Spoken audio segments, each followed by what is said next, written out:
I'm Marty Stauffer, and this is Yellowstone National Park, located in northwest Wyoming.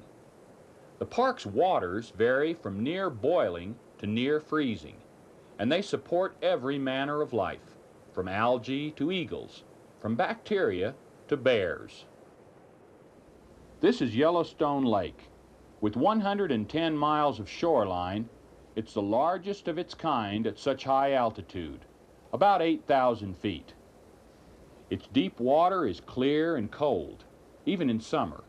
My diving crew and I are getting ready to explore this underwater wilderness, a world never seen by the park's 2 million annual visitors. We'll be looking into the life of a creature that is the cornerstone of this entire aquatic ecosystem, the cutthroat trout.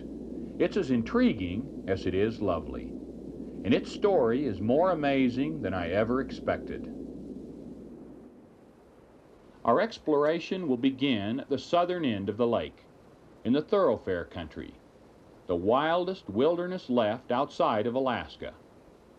Join us as we search for the essence of this wild and beautiful place, the brilliant cutthroat.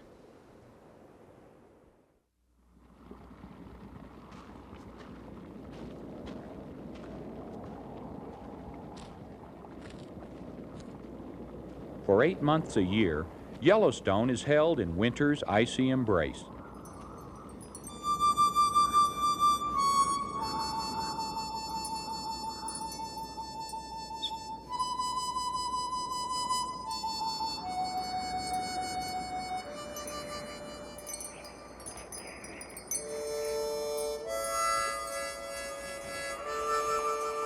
The total number of visitors for the entire month of January is less than the number that come here during one day in July.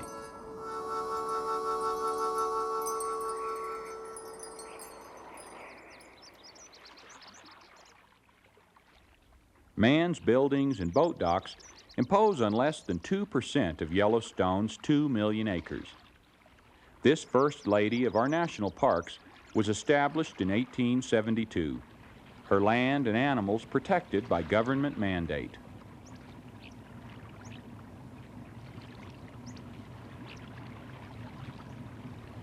In her huge lake, there lives the world's largest inland population of cutthroat trout, and they're the reason that we're here.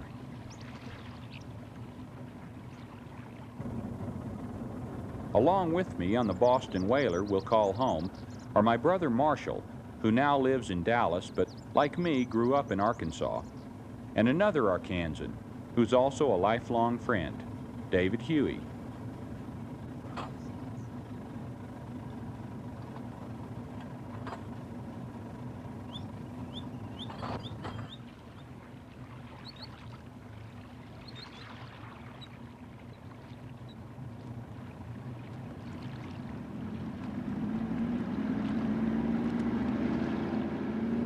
One of our 47 national parks, Yellowstone is nestled in the mountains of northwestern Wyoming.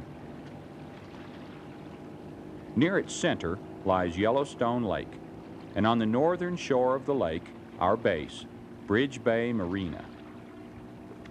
We head out of the marina toward the southeast arm and the thoroughfare country beyond. The lake is not only large, it's ancient. Some 600,000 years ago, a volcanic explosion formed portions of the lake basin.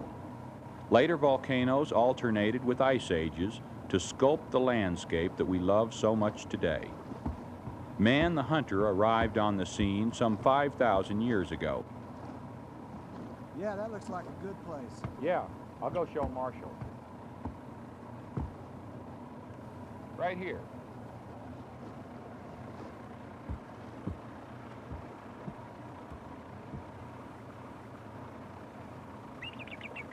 Today's master hunter along the lake is the bald eagle. This rare predator now finds sanctuary here, one of the few remaining places it nests. Nesting populations, although never large, have remained stable over the past few years. Just to catch even a brief glimpse of a bald eagle, our national bird, fills me with wonder and pride. I'm barely prepared for what's about to happen as Marshall, David, and I discover that we're not alone in our quest for the cutthroat trout.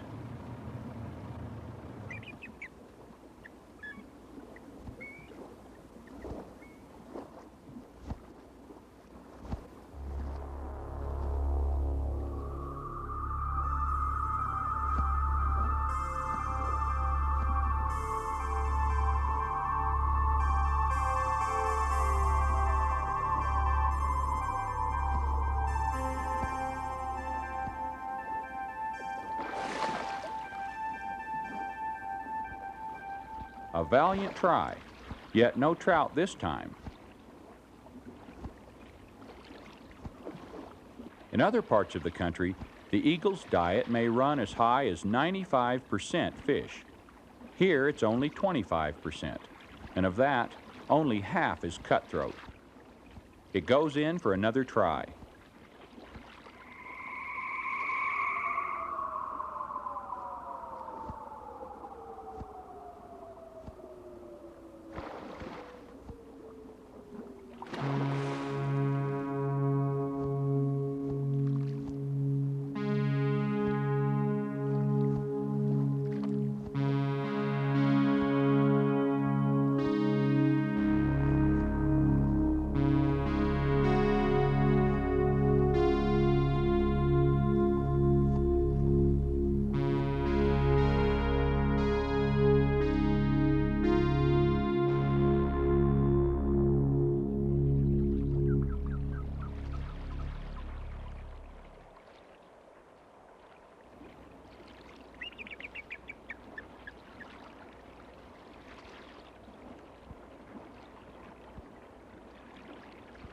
The pair is occupied with family duties, providing for hungry young eaglets at the nest.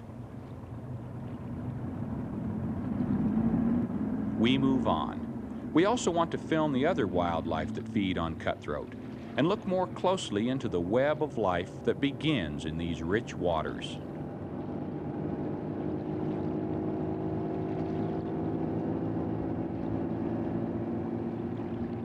A smaller cousin of the bald eagle comes here every summer from as far south as Costa Rica to feed its young on the wealth of trout. The osprey. Over 90% of its diet is cutthroat. It specializes in catching the smaller fish. The major predator of adult cutthroat and a most unlikely looking title holder is the white pelican. Because of its ability to catch the larger, mature trout, the pelican competes very little with the osprey, which eats mainly smaller, immature fish. The lake hosts a summer breeding colony of about 500 pelicans, the last one left in Wyoming.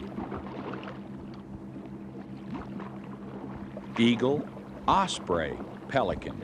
That they can survive here is a living tribute to the management plan of the park and to the importance of the cutthroat trout.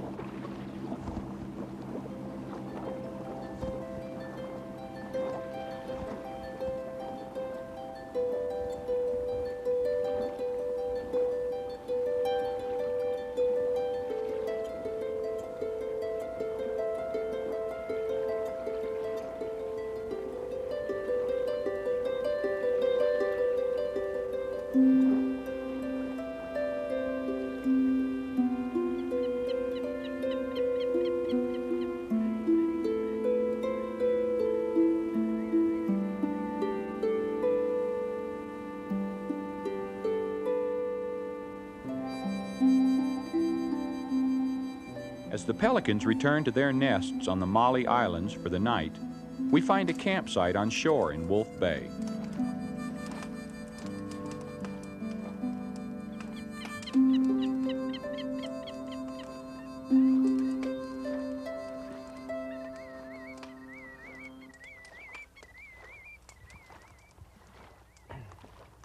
Man, this smoke follows me wherever I go.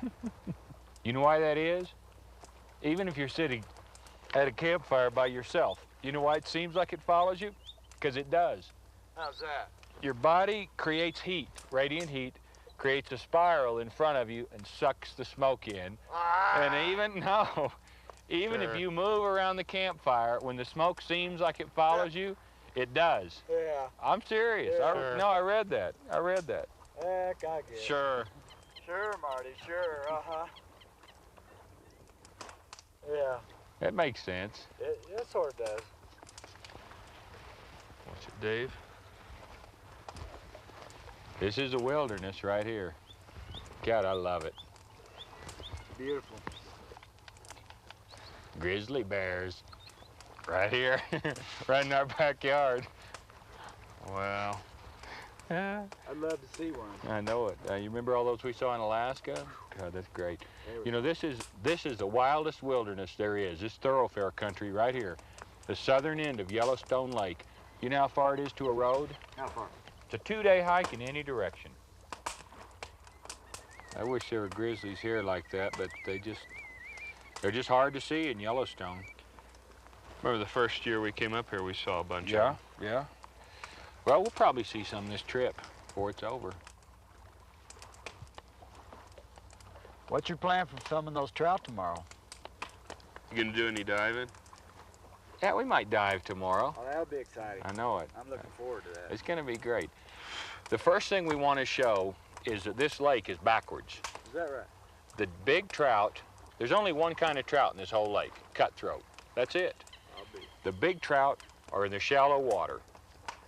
Medium trout, and in the deepest water, there's no trout at all, except for little ones. The little ones are down deep. That's where the little ones go to hide to get away from the big ones, so they don't get eaten. Do you know, David, in the warmer waters in the south, the fingerlings stay in the shallow water, you know, in the underbrush. Yeah.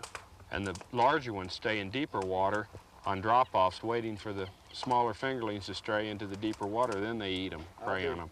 Just backward to this lake, huh? Yeah, it's probably because there's just only one species or one fish in the lake. Yeah. That's what it is. It's the cutthroat trout has evolved to protect itself from itself. And what we want to do is we want to show those levels of the lake, and then we want to find the trout, find where they're congregating, and follow them up the spawning streams. Got a lot of work ahead of us. It'll be interesting, you know, because the spawning stream.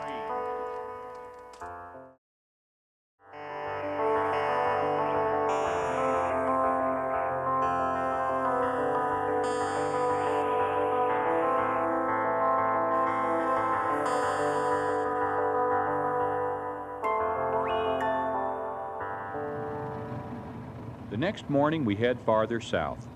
We'll be diving at the limit of where motorized traffic is allowed. The no motor rule protects the pelicans and other wildlife from undue human disturbance. Everybody ready? Here we go.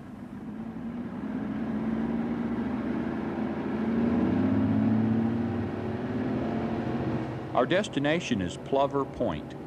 Deep in the heart of wilderness, it's the perfect place to begin our search for cutthroat. Yellowstone Lake plunges down to 320 feet and averages about 130. Plover Point is surrounded by several miles of relatively shallow water, only about 40 feet. Adult trout are rarely found deeper than that, and all trout stay within the top 50 feet of the lake.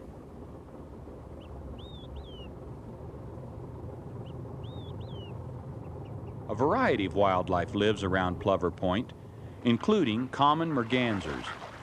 Trout is also a major food item for these diving fish ducks.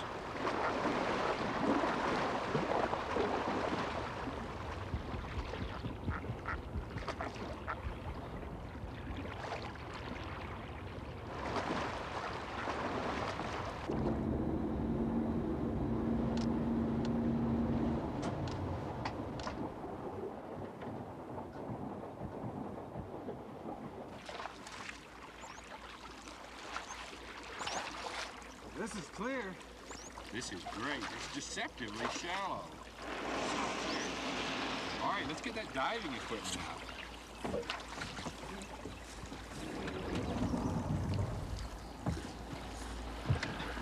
All right, let me see that dry suit. That's first. Okay, you guys get that raft in the water.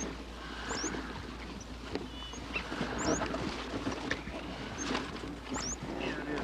That's right. Try to go first. Okay, ready? Let's see this thing in.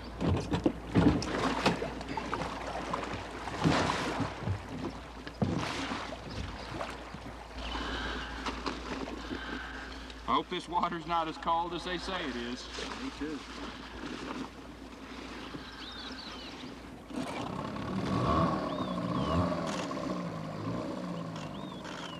Marshall takes off in the raft to set out the warning buoys, while David prepares and checks the diving gear.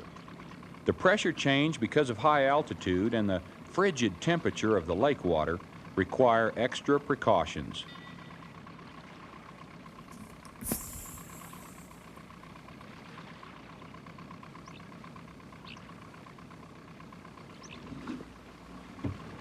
I get the dry suit ready. In June, the water is about 50 degrees at the surface, but it gets colder fast just a few feet down.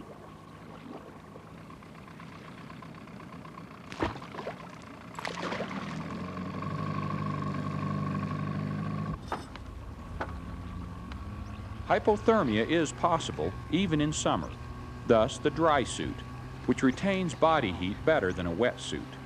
All right, zip me up. Warm? Yes. Claustrophobic? Well, maybe. I hope that feeling won't hit me underwater, but my snug dry suit and face mask and all the dangling gear are telling me otherwise. The diving buoys Marshall is setting out are another precaution. They'll warn passing power boats to steer clear.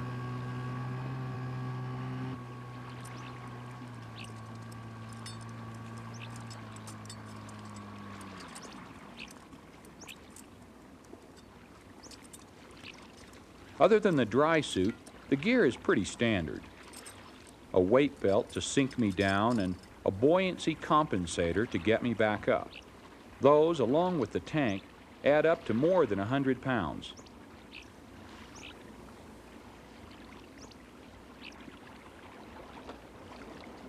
The mergansers must be amused. For them, diving comes naturally. Of course, the camera also requires protection, a waterproof aluminum housing. That's another 50 pounds.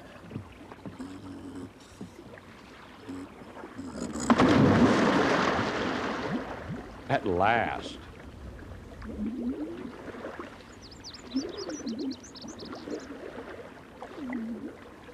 I've dived in the Pacific, the Atlantic, and the Mediterranean. Still, I'd rather be right here in Yellowstone Lake with the cutthroat trout.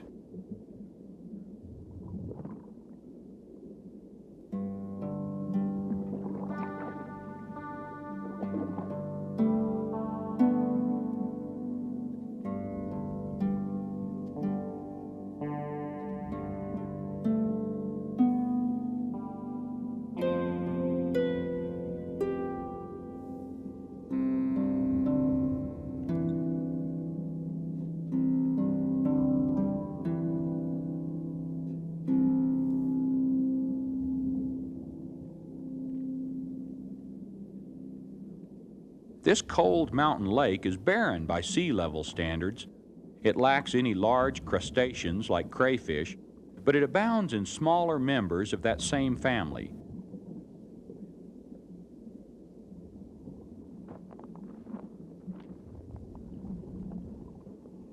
Two types of freshwater shrimp are the most common bottom creatures. Keratin from the shells of insects and from these shrimp are responsible in part for turning trout flesh its characteristic red color. Just as trout is a succulent feast for humans, so are these shrimp for the trout.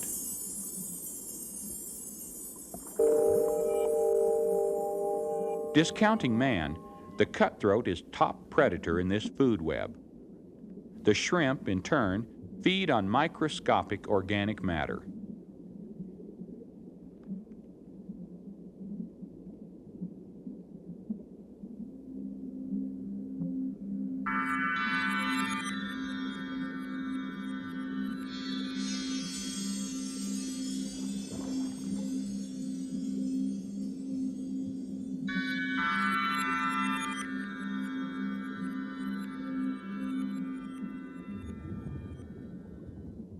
Low nutrient concentrations and cold temperatures limit the life forms in the lake. But a number of plants have also adapted to survive here.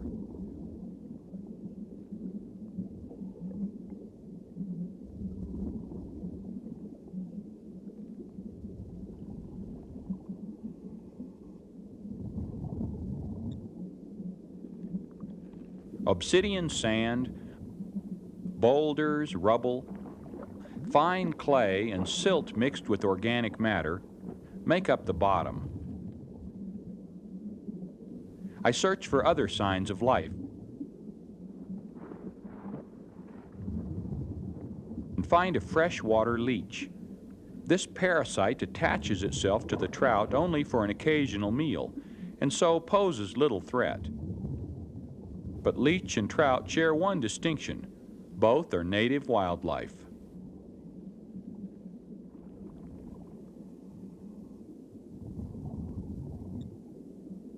Leaving the leech behind, I come upon a strange discovery.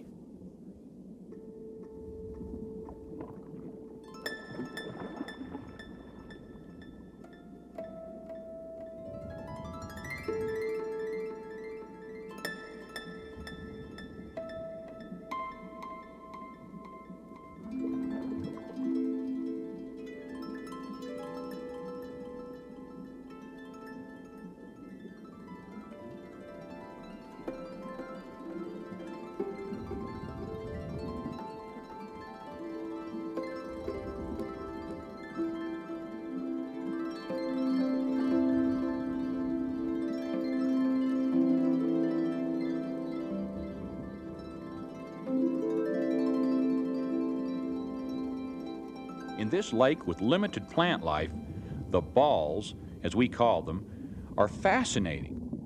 Some are attached, some not. Some are hollow, others solid like grapes. We later found out that they are nostoc, a blue-green algae which grows only in pristine waters. Each ball is a complete colony of tiny single-celled organisms.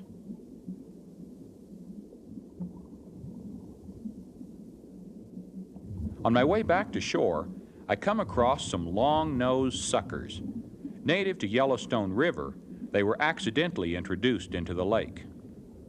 It has not yet been determined whether their presence is harmful or helpful. Suckers may compete with the native cutthroat for the same food, but as bottom feeders, the suckers have filled an empty niche in the Yellowstone system. The smaller red-side shiners were also introduced into the lake from other park waters. Though they have established a firm hold here, their influence on the trout is also not entirely understood.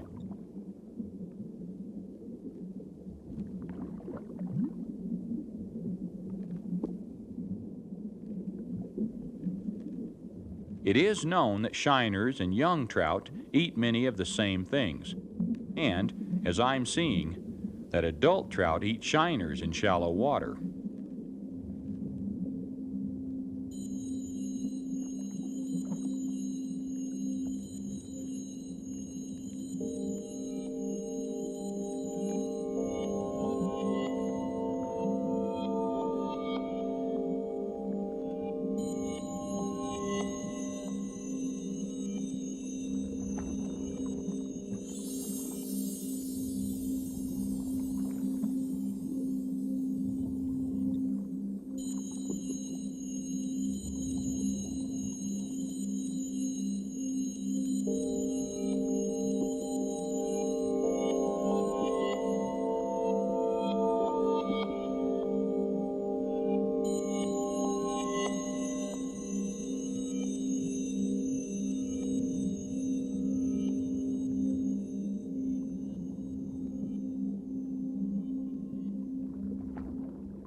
These young trout, or fry, stay in deeper waters. They find food and safety here, far away from the reach of the hungry adult trout, which stay in shallower waters.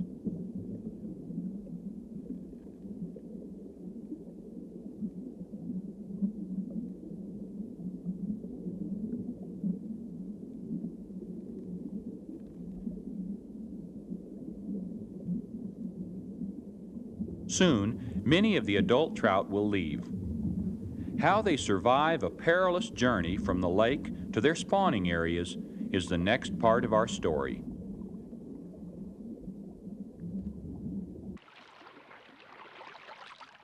We'll dive in the raging rapids of Yellowstone River as we continue the amazing story of the cutthroat.